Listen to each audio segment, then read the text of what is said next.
দেশের রাজনৈতিক অঙ্গনে এখন আলোচনা ও গুঞ্জন একটাই, কে হচ্ছেন বাংলাদেশের ২৩তম রাষ্ট্রপতি।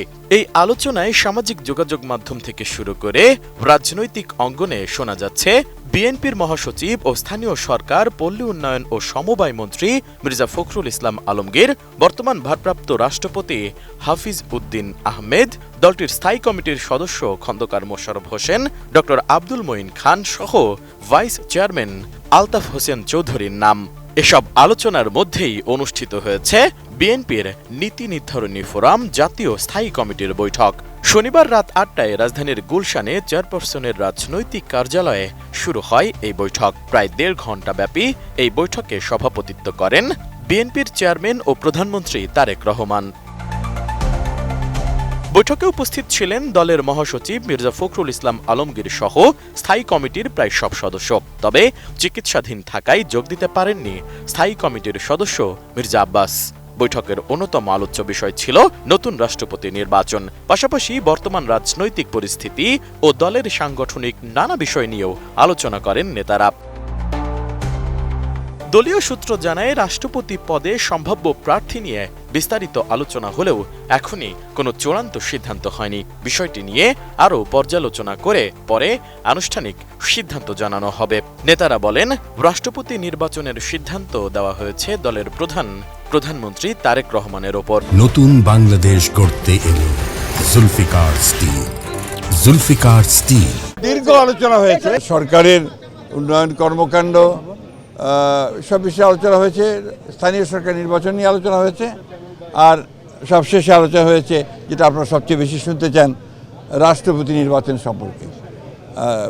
আমাদের দলের পক্ষ থেকে আমাদের রাষ্ট্রপতি নির্বাচনের প্রার্থী নির্বাচন, কবে নির্বাচন হবে, সব দায়িত্ব আমাদের দলের চেয়ারম্যান এবং মাননীয় প্রধানমন্ত্রী জনাব তারেক রহমানের উপরে ন্যস্ত করা হয়েছে। এর আগে গত ২৬ জুলাই বগুড়ায় এক অনুষ্ঠানে বিএনপি মহাসচিব মির্জা ফখরুল ইসলাম আলমগীর বলেছিলেন, রাষ্ট্রপতি পদে দলীয় নাকি নির্দলীয় কাউকে প্রার্থী করা হবে সেই সিদ্ধান্ত নেবে দলের সর্বোচ্চ নীতি নির্ধারণী ফোরাম, অর্থাৎ জাতীয় স্থায়ী কমিটি।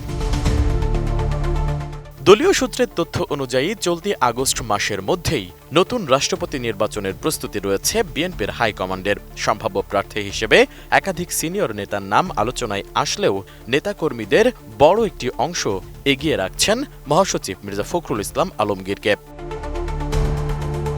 দীর্ঘ ১ যুগেরও বেশি সময় ধরে দলের মহাসচিব হিসেবে দায়িত্ব পালন, রাজনৈতিক সংকটের সময় নেতৃত্ব এবং দলীয় গণ্ডির বাইরেও তার গ্রহণযোগ্যতা, এসব বিষয় তাকে আলোচনার কেন্দ্রবিন্দুতে নিয়ে এসেছে বলে মনে করছেন সংশ্লিষ্টরা।